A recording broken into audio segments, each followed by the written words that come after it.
Bow, bow, bow, bow, bow, bow. Hey, everybody. Did you like how I just did my own theme song just there? I hope you did. Jay here with a quick interruption. I don't have ads, so I'm going to advertise myself in the middle of this podcast. Why not? This is somewhere north of 300 episodes when you're listening to this. And golly gee, it has been a journey, and I appreciate you coming with me on that journey for this whole time that you've been here. Maybe you've been here from the beginning. Maybe you've been here since like an episode ago. I'm just glad you're here. But I do have to say this. We here at Blockbusting, and there's literally a we. Chorrkin, come around. Come around to the other side of the camera so we can see. Look, guys, I got a staff now, all right? I got interns, okay? I got producers. I got stuff to handle here at the space that I record at and elsewhere. And I want to be able to pay these people. And I, unfortunately, do not make the kind of money to pay these people myself. And that's where I hope that you can come in. By supporting the Blockbusting Patreon. Yes, that's right. We've got a Patreon. I haven't plugged it in a bit, but I'm going to start plugging it heavy now, because why not? I want to pay these folks, all right? And you can support the podcast for just as low as $1 a month, all right? $1 a month goes back into the show. I'm not even paying myself. I don't care about paying myself for this podcast. I care about giving a little something back to the people who help me out, because I'm getting a lot of help from people these days. And they deserve a little something for their efforts beyond just my eternal thanks and gratitude, which they're going to get anyway. So you can subscribe for $1 a month. You start getting access to bonus content from me, like I'm posting episodes of my game show Wrong that I'm doing here in Los Angeles that I'm not posting to the public. I'll start posting bonus episodes of me talking about stuff again. What's Good with Jay Light, where I just talk about what I liked that I saw on the television and the internet and stuff these days, because that's how you do for Patreon. We still have the JFlix level, the $5 tier, where you can get access to my full film, television, comedy special library. That's just $5 a month. It's cheaper than pretty much every streaming service out there, except for, I guess, Apple TV is $5 a month. And they have Severance and Ted Lasso, so you really can't go wrong there. And they got Coda. I mean, Coda, what a delight. But you know what I've got? Xanadu. And nobody else has that. Pfft, duh. I've got A Day Without a Mexican, Los Digits' least favorite movie. You listen to that episode, it's a great episode. But you just got to watch the movie, which I have on JFlix for $5 a month. I got a bunch of weird stuff. So go consider, please, subscribing to the Patreon for Blockbusting. The link is in the show notes. Or you can just go type into your little web browser right now, tippity tap it into patreon.com/blockbusting. Again, that is patreon.com/blockbusting. And your support will go to helping me throw a little cash the way of the fine folks who help make this podcast happen. That's all I'm asking, is you throw me a little something so I can throw them a little something, okay? We're going direct, because, you know, this is like thoughts and prayers with guns. Like, saying thanks is only going to do so much. I want to give them cash, okay? At least buy them a coffee or something. So patreon.com/blockbusting. You can join and support for as little as $1 a month. And that's all there is, folks. Enjoy the rest of the episode. Let me tell you something. Bustin' makes me feel good.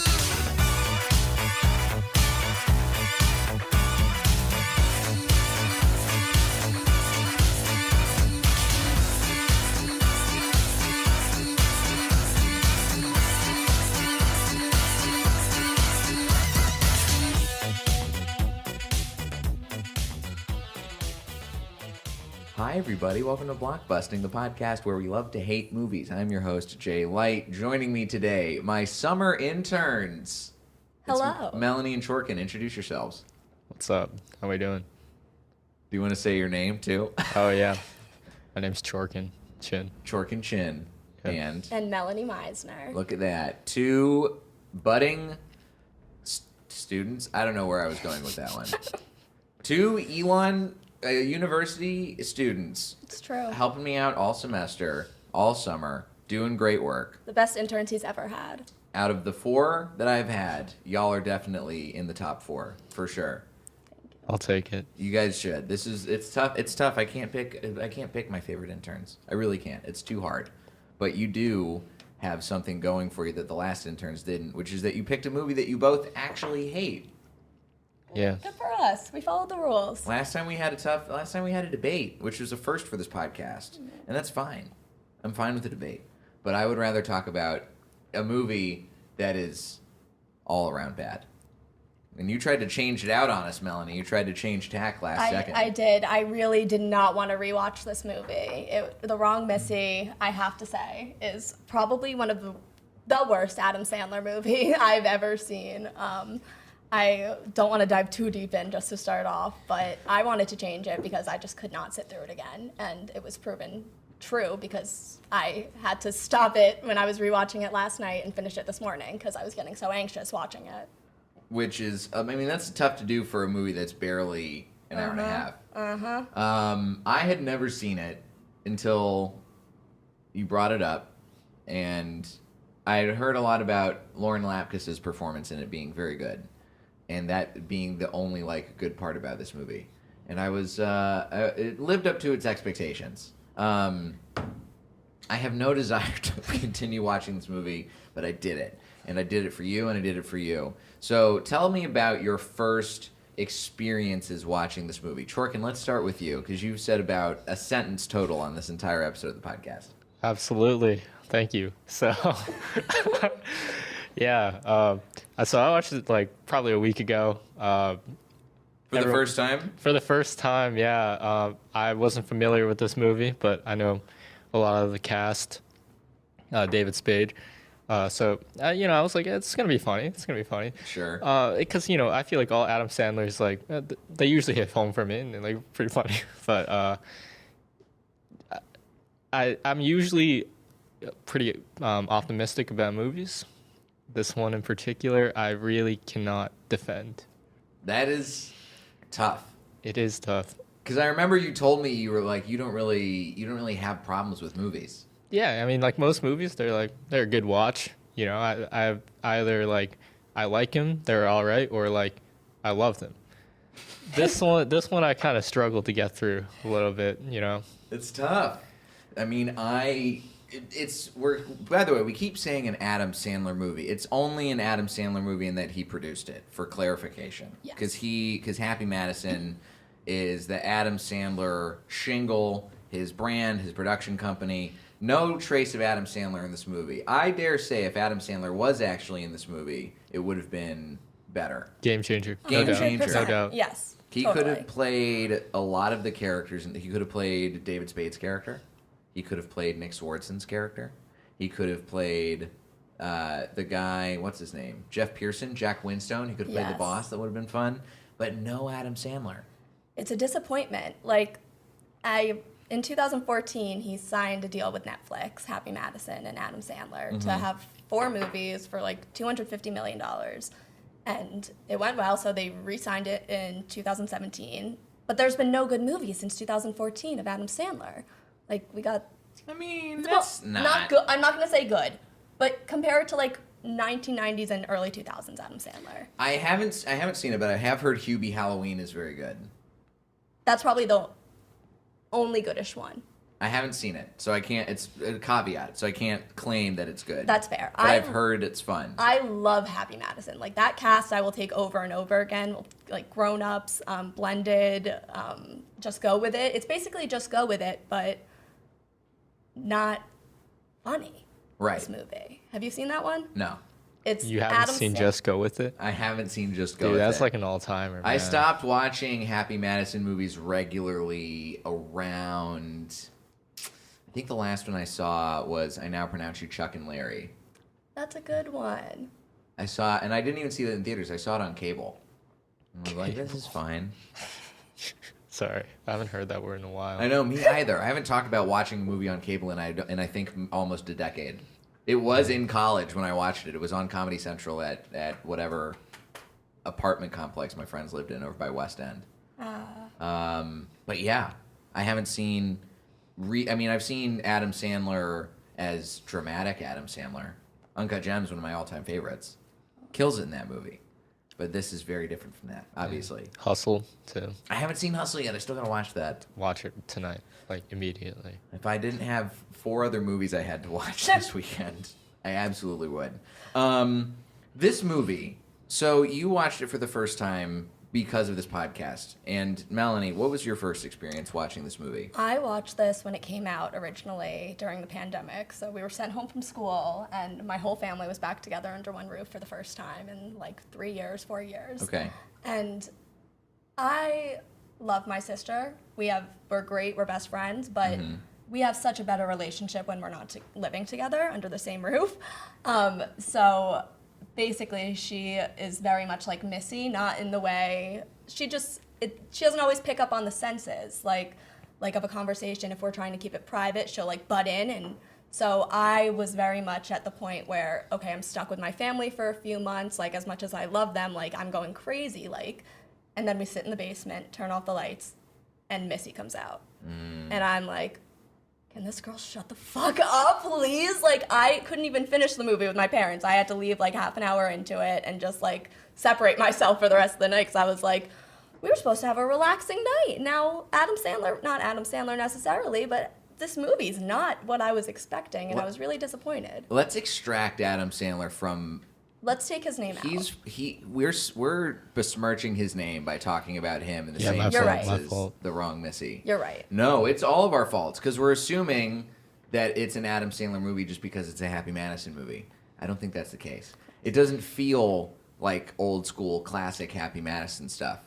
Yes. It doesn't have that same level of fun, you know? Like, that's the thing I always associate with Adam Sandler movies, is there's people having fun while they're making it. And it felt like the only person who was having fun making this was Lauren Lapkus. Yeah. Everyone else was just kind of showing up for the paycheck.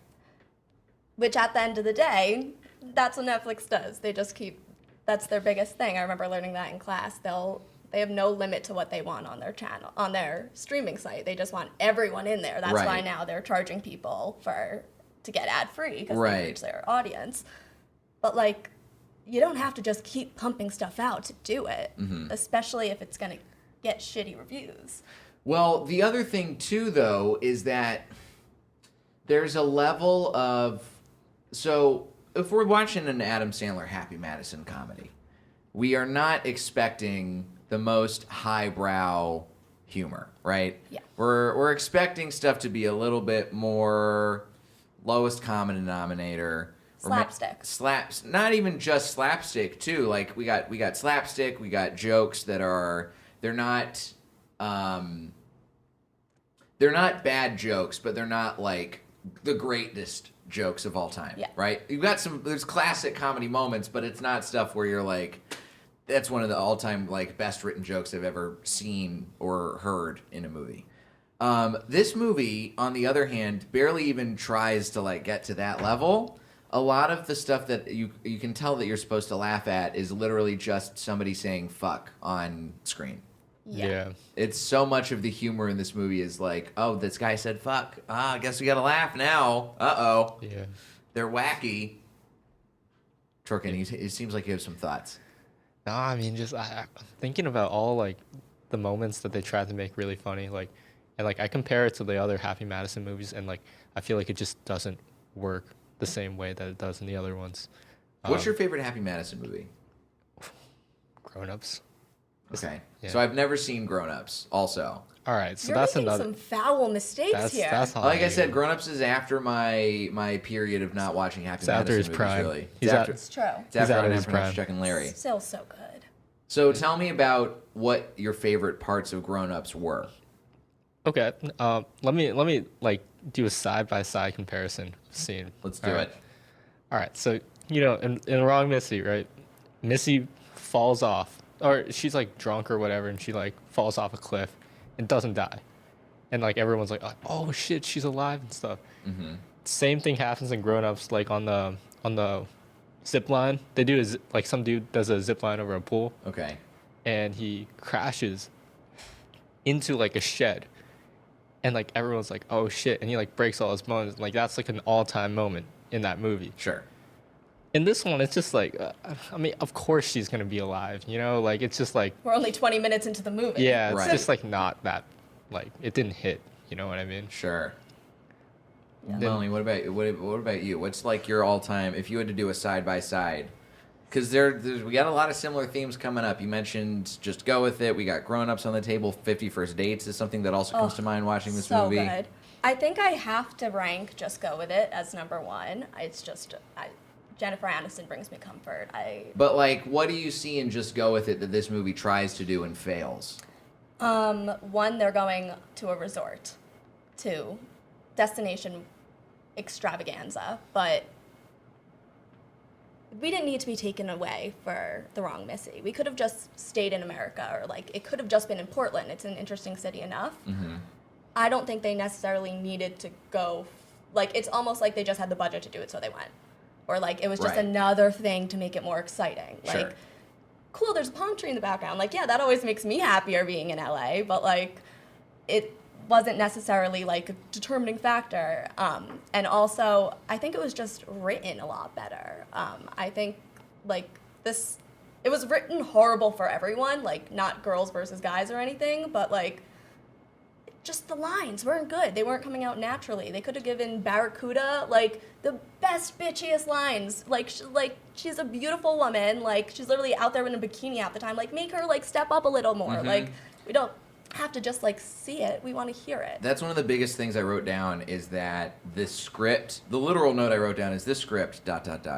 Whoo boy. Because this script is garbage. This is so, like, the joke writing in this movie is not only the stuff that we already talked about, where it's like, oh, you're going to say swear words, that's going to be the joke now. We also have, like, one of the notes that I wrote down is when Nick Swardson comes up to David Spade and co. after they're all in their like shadow dancing outfits, which we have no context for. Yeah, that was really weird. It comes out of nowhere. Yeah. And then he calls them the Navy Fat Seals, which is not a good joke. Like, it doesn't make sense. I've never heard of anything been a you don't say fat seal about anything. You It's can just say, random. Call it say the Navy Walruses.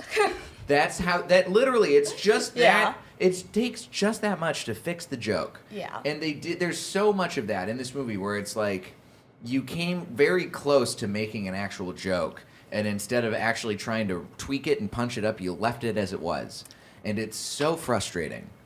I agree with you. I very much agree.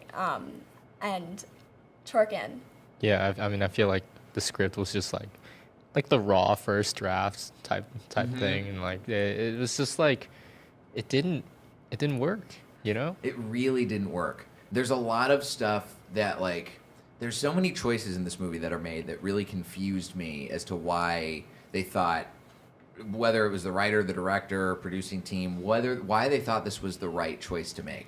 Yeah, I question that a lot. And Yeah. there were only 2 writers listed on IMDb. Yes, Chris Pappas and Kevin Barnett. Yes, and they don't have much else to their names. Mm-hmm. And neither does the director. Yeah. Not to say they can't do a breakout film and be amazing. Like, I mean, sure, yeah, you you can can have have some a things first-time under your director belt, do something too. good. but it wasn't good, and that's what sucks. Mm-hmm. Like, if you're gonna give someone their chance, like he's a Harvard graduate, did the whole National Lampoon that everybody brags about, like, make a good movie in the bestest way. Like, Right. it wasn't even exciting shots, like, when you break it down. Yeah. Everything felt very stock. Everything felt like it had been done before and done so much better. Mm-hmm. And I think the only thing, there's so many choices in this movie too that it's like, it boggles my mind why you have this shadow dancing thing come up out of nowhere, and then you have this big comedic set piece that's basically unexplained. It shows up. It's not that great. It's like cringe but the whole point of it is that it's supposed to be cringy. Yeah. Same thing with the song performance right after that. It's cringy, but it's supposed to be cringy. Yeah. I don't know what you guys' theory on cringe is. I would love to hear it, but I feel like cringe is best when it's clearly an accident, when it's something that's captured instead of something that's designed Yes. Yeah. to be cringe on purpose. What I mean, what do y'all think? You got to be natural with it. You know what I'm saying? Like you can't force cringe, just like you can't force like flirting. Right. You know, like It's got to come natural. You got to be smooth. Yeah. I mean, I don't really know. For cringe, you got to be clunky. Yeah. Yeah. Do you think Missy is smooth? Oh, she's one of the smoothest in the game. Because I think actually Missy is probably the best person in this movie because she commits. She does. Yeah. She Fully does. commits. As opposed to all these other people who are clearly half-assing it the entire time. I mean, can you really blame them though? It's the pandemic. Came out 2020. I can blame them. I can absolutely blame them. They're Because this movie actors. was also shot before the pandemic. Yeah, This I mean- movie guaranteed was shot in 2019. Yeah, but you know, it's tough times, man. It's not Trying that tough. It's not tough at all. You show up, you have a job to do, which is to commit as a comedic performer. It's fair. Good point. Yeah. My fault. Lauren Lapkus is the only one who did her job, I think. I agree, and that's what like gives us the love-hate relationship with her. I think like she's such a like if you met Missy in real life, would you give her the time of day? No, you would block her contact. Mm-hmm. You don't accidentally. Also, no, this is David Spade's fault. I'm gonna make this into a David Spade hate for 1 second. I love David Spade, not in this movie. Excuse me, Tim. Why do you still have her number? The first thing she did is play a trick on you and you didn't like it, and you kept giving her shots. I just don't understand. And okay, but here's the one thing from the opening scene that is relatable about Missy. Uh-huh. And probably the only thing in the entire film is when she whips out Sheila, her little knife. Yes. Big knife, Big sorry. knife. And That's a big knife. She's that crazy, and she doesn't think to go through his phone until the very end. There's different that's a levels to good girl point. craziness. There's Yeah. keying your car, there's whipping out Sheila at dinner, Uh-huh. and there's going through someone's phone, which could be crazy. I don't know. What's your process? Yeah, where do you put going through the phone? Do you do that before you bust out the knife? It feels like I it think should you come go- before busting out the knife. I agree. Especially like it didn't seem like he had a password on the phone. It was very easy to detect, but Yeah. I think he's not tech savvy. I'll just chalk that up to him not being tech savvy. Yeah, he really isn't, and I don't know how he got that promotion. He wouldn't have gotten the promotion without Missy. True. So he really, this we should be really hating on David Spade in this. Here's the thing. David Spade is somebody. I'm not sure if this is like a money thing, but it feels like David Spade's whole oeuvre as a performer has him. He's smart. He's detached. He's sarcastic. That's how he plays all of his characters. And even in this, it felt like we didn't get the David Spade experience. Yeah. Like David Spade showed up, he was game for what was going on, but they didn't write him the way you should write a David Spade character. I agree. I feel like there's so much of the problems with this movie come down to the script and the direction. Yep. The script is really like why are you having a New Kids on the Block reference in a movie that comes out in 2020? Do you guys even know who New Kids on the Block are? No, I've heard of him before. Him. Him. It's a they. So they? It's a they. They them. They them. All right. But like a literal group they them. Like. Oh yeah. All right. Cool.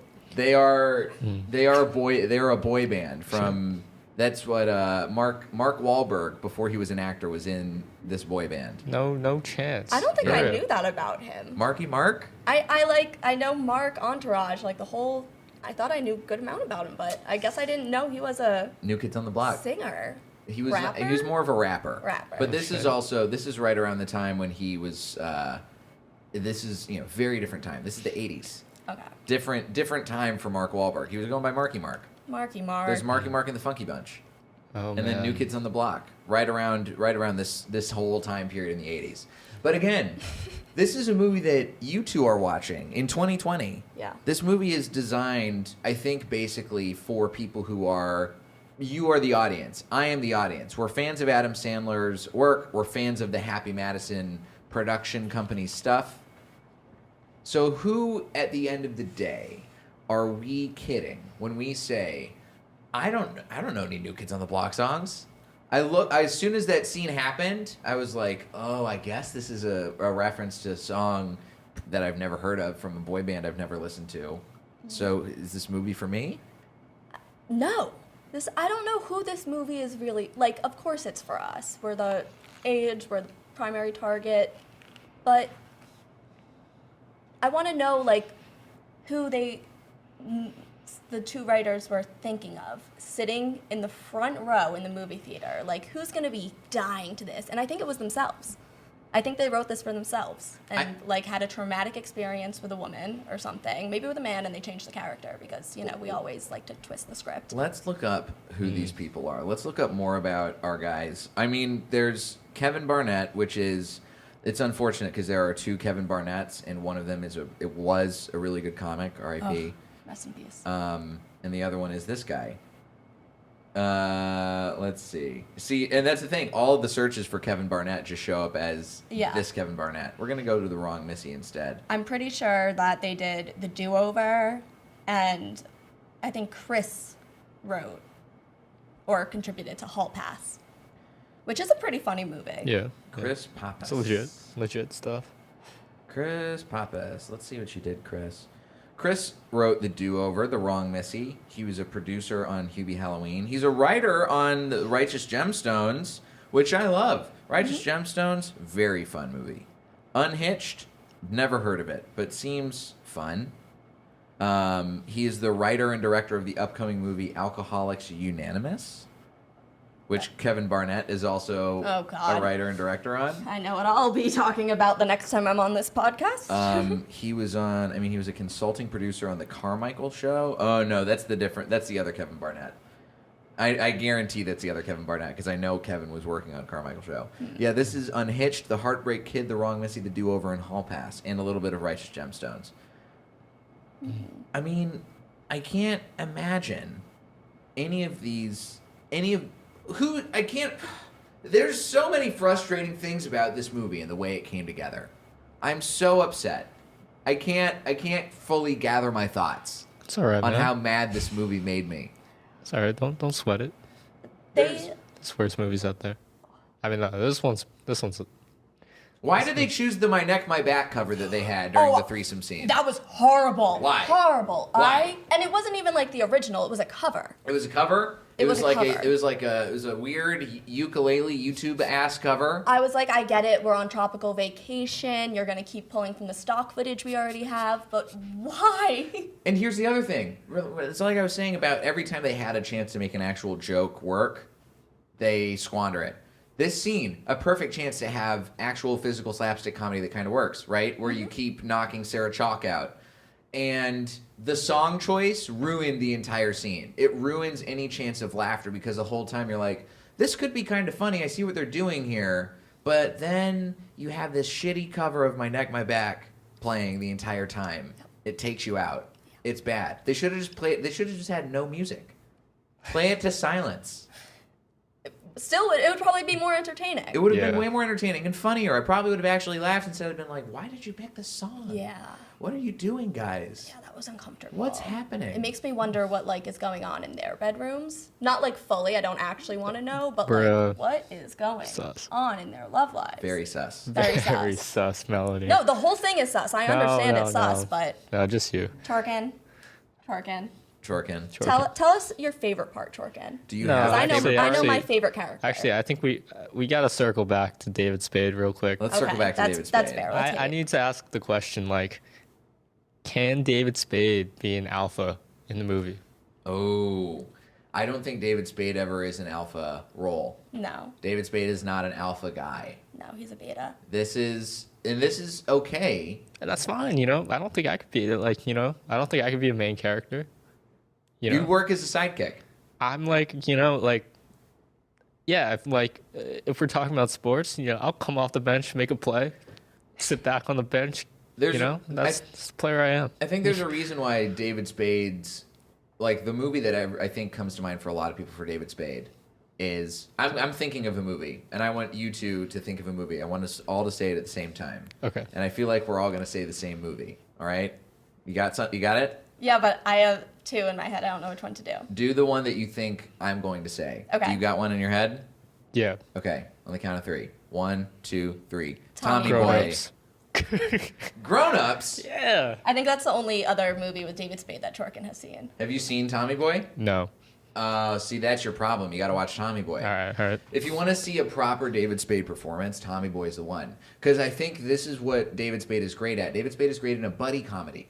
Yes. David Spade is not somebody who solo is putting out his best work. Yeah. The closest you get to David Spade being good solo is, I think, Dickie Roberts' former child star. But even that, he's Yeah. playing into not being an alpha. Yeah. It's basically like that movie Beethoven, but with David Spade as a shitty actor instead of a dog. I was gonna say Beethoven the dog. Yes. It's a dog, because Beethoven's about a dog who comes in and fucks up a family's life, and Dickie Roberts' former child star is about a former child star who comes in and fucks up a family's life. It's just a hot swap.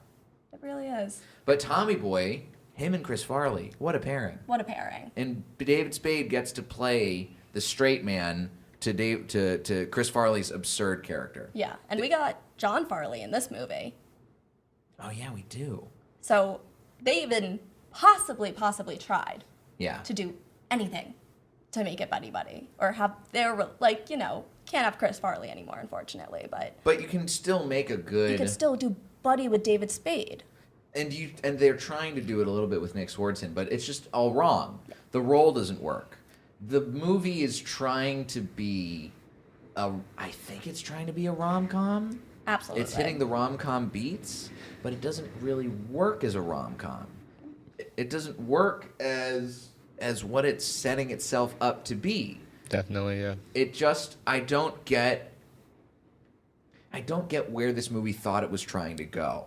I think that's the biggest thing. At the end of the day, I'm like, I don't know what this movie thinks it was trying to do, because you can tell, all right, it's got these elements of this different kinds of comedies coming in, but it doesn't actually land on anything solid and good comedically. Yeah. It doesn't make sense. Definitely not, no. Is it a fish out of water comedy? Who knows? Is it a rom-com? Kinda, a little bit. I mean, people have criticized this movie Heavily. for being tough to figure out what it is, right? Like Owen Gleiberman of Variety, The Wrong Missy is a harmless, dumb meat, smart mouth comedy that doesn't necessarily feed your appetite for more Netflix throwaways. We've got Alex Bentley of Culture Map saying fans of Adam Sandler films will find plenty to enjoy in The Wrong Missy. We have two people here who are proof positive that that's not the case. But everyone else will be left wondering why such a mediocre product could be at all appealing. These are good reviews and they're pretty bad. Right. These are the best reviews that Melanie was able to find. I can't believe this is a 33% on Rotten Tomatoes. I can. I thought it was going to have a lot lower than that. Oh, I mean, if it was under 33%, I don't think I could have forced myself to rewatch it. I appreciate your level of taste that you have, where you're like, I can't do it. I refuse to I do can't it. put myself through that. You think this is like a dad movie? I don't know. Maybe dads would enjoy this. My parents do love this movie. They do? Oh, there you Yeah. go. Why? I don't know. They think it's funny. They thought I was crazy for not liking it. Well, there you go. It's a dad movie. That's the genre. It's not a bad movie. It's a dad movie. It's a dad movie. Yeah. Shout out to Mook. There should be. I don't know. I just wish dads had better taste. Yeah. Because I feel like my dad would probably laugh watching this movie. Now that I think about it. What about your dad, Chorrkin? Would your dad laugh at this movie? I think you'll get a couple chuckles here and there. Okay. Yeah, probably. I'd see this as a good movie. My parents would turn on late Saturday night, just chilling on Just the couch. chilling, have Yeah. a glass of wine, Yeah, that type of deal. chilling on the couch together. Yeah. They watch the threesome scene and they're like, Okay. well, I'm glad we're never going to try My one neck, of those. my back. Look at how crazy that was. Wacky. Yeah, there's just a lot of and there's obviously there's a bunch of stunt casting, which I think is classic for Adam Sandler movies. You got Roman Reigns in this movie. You've got Jorge Garcia from Lost in this movie. Bobby Lee shows up in this movie. Vanilla Ice shows up in this movie. None of them really getting a whole lot to do which is a shame. Yeah. It feels like if you're going to stunt cast, make it a big choice, right? Like the classic Bob Barker in Happy Gilmore. I haven't even seen Happy Gilmore, and I know how impressive that stunt casting is and how big that stunt casting choice was. Why shy away from it? Yeah. Why are you going to just have Vanilla Ice show up and say a couple lines and barely do anything? Like, I don't know. I can't explain it. You're leaving it on the table. It's the pandemic, man. It's not the It's pandemic, not, though. It was Chorrkin. made before the pandemic. It's the pandemic. So, okay. I have one proposition, and I want to hear what y'all think. Okay. Because I feel like we can fill this category out a little bit. Okay. So I think that the Oscars, because of movies like this, should add a category that is the best performance in a bad movie.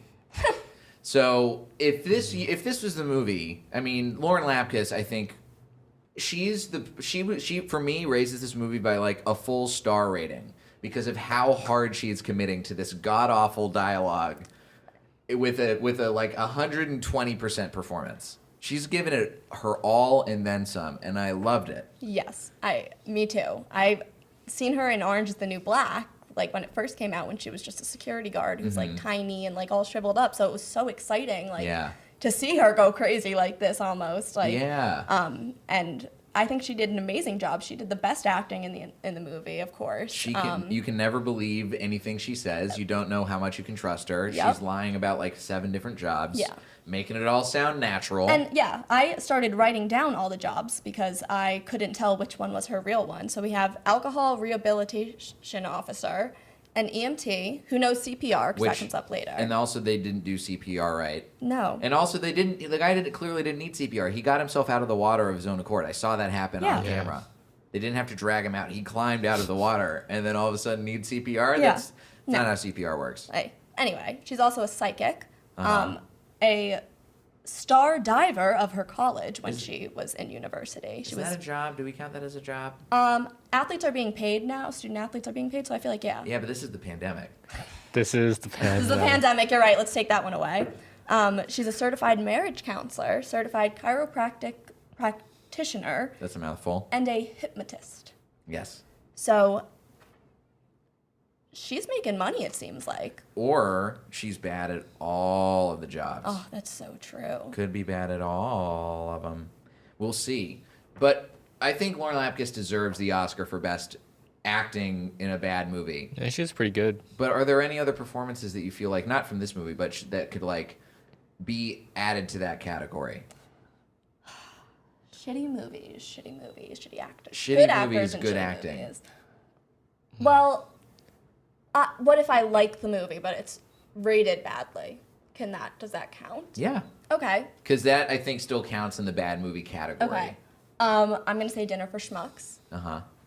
I love that movie to an all-time low, high. I don't know what the words are. I can't speak. All-time very well. high. All-time high. It is fantastic, and I think it also has like a 30 rating. Yeah, it's on got a Rotten pretty low Tomatoes. rating It's on really Rotten Tomatoes, low. yeah. And it's one of the funniest things ever. Who do you think's the star in that movie?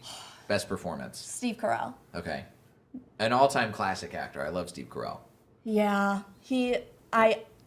everyone's amazing in that movie. I'm like literally like just lit up thinking about the movie. It's so good. I know, I saw it. Yeah. Your eyes shined The a different passion. color. Yeah, the passion really showed up. Oh. All right, so we got Steve Carell in this category. That's tough, but I like it. Mm-hmm. What about you, Chorrkin?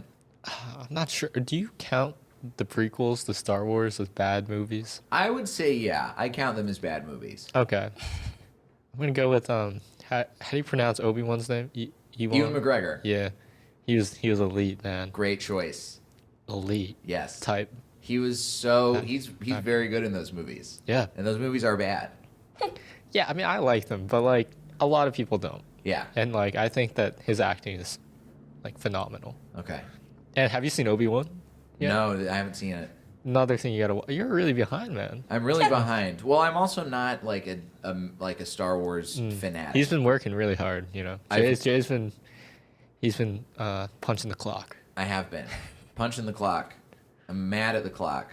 I hate the clock because there's not enough time for me to do all the shit that I need to do. Yeah, I haven't seen The Mandalorian. I haven't seen any of.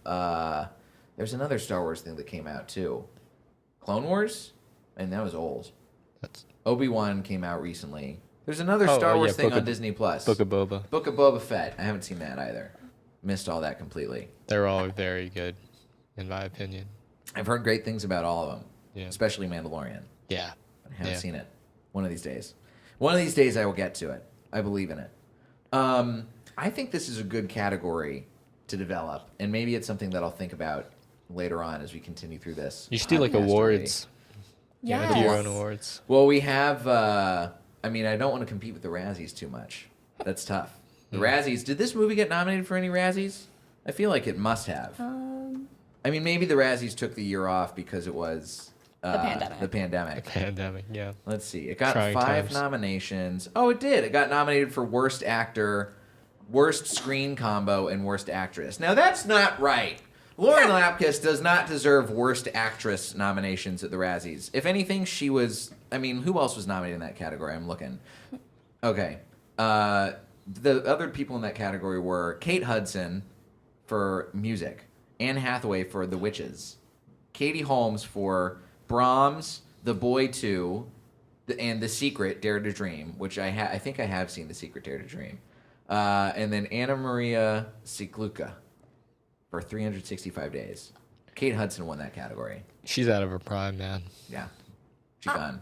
I just don't think those are. That's not the worst acting jobs. Those are the worst movies. Well, Kate Hudson, I can't speak to how she did, but I do know that music I was didn't see that, but horrible. I heard that. Yeah. I heard it was the worst. But Lauren Lapkus, not a bad actress. No, she's a great actress. She deserved so much better than what this movie gave her. Like, she played a completely different person Mm-hmm. than who she's played in the past. And I think that's impressive as an actress. I agree. And I think that let's give a little round of applause right now to Lauren Lapkus. Great work, Lauren. Can we also give one to Rob Schneider as Comandante? No, we can't give one to Rob What? Schneider. He's my favorite. No, Rob Schneider's not making me laugh in this movie. Oh, he was probably like one of the few people making me laugh. I've seen Rob Schneider do so much better in this movie than I saw him do in this movie. He's definitely done better. I think it's just the only thing that was keeping me going through some of the movie, maybe because he's a similar character and just go with it. I think it's because, I mean, Rob Schneider basically winds up playing like one of 3 characters all the time, and this is one of them. Yeah. Come on. It's comfort. It's familiar. Rob. Yeah. Now he's the definition of a glue guy on a team. Yeah. You know, He like you is- gotta have him on every single like. You gotta have him. Probably contractually obligated to gotta have him in every Happy Yeah. Madison Yeah. movie. Yeah. I can't think of one that he's not in. Yeah. But Yeah. you know, he knows himself. He's not the alpha type of guy. You know what I mean? Yes. David Spade's trying too much here. Yeah. He's like, he's like Kyrie. I wanna have my own team. Didn't work out, did it? Nope. No. Didn't work out. Did not work out here either. Nah. Rob Schneider, he knows what he's doing. He comes off the bench, makes a play. Yeah. That's all you need. That's what he's got to do. He's a great 6th man. Absolutely. Yeah. Absolutely. So, Chorrkin, Melanie, what should people watch instead of The Wrong Missy? If you want the same cast, like that kind of vibe, but a much better movie, I would say blended, just go with it, The Waterboy, or I now pronounce you Chuck and Larry. And if you want just another movie that you can, it's comedy that you can laugh at. That's how comedy works Yeah, usually. It's the yeah. ones you can laugh at. Definitely Dinner for Schmucks. Okay. And Dinner I'll for Schmucks. leave it with that. Leave it at that. Chorrkin, what about you? Well, so it depends. I truly don't know what this movie is. So for like, if you want a rom-com, if this was going for a rom-com, if you want one, just go with it 100%. Okay. Because, you know, that's prime Adam Sandler. Okay. And like prime Jennifer Aniston. I might have to watch. Just It's go like- with it now. It's worth it. Because for me, Adam Sandler's rom-comness is like, it's hard to top 50 First Dates for me. It's So right now I up there, in know. my It's opinion. right up your. If you like 50 First Dates, I think you're really gonna like Just Go With It. Yeah, Okay. definitely. Okay. Definitely. Check it out. Because like, I don't know, he's great for like comedy in general, Yeah. but he's got like a knack for like rom-coms too. He's good at rom-coms. He's a good, because he's So lovable. He's lovable. Yeah. He can play, he's the alpha for sure, but he Definitely. can play somebody who's a little bit below that. Yeah. Yeah. Which is what you need in a good rom-com lead. Yeah, which is what you need in a good husband. You know? Exactly. Exactly. Every time you watch an Adam Sandler movie, every study woman his will work. think that's a good husband. Yeah. I'll take I notes. study his film Yeah. all the time. Good job, Chorrkin. Yeah. I think you're gonna make a great husband someday. Thanks, man. I believe You in too, dude. Thank you. I'm trying. I'll do my best. Yeah. Well, thank you so much for not only a fun episode, but a great summer. You too.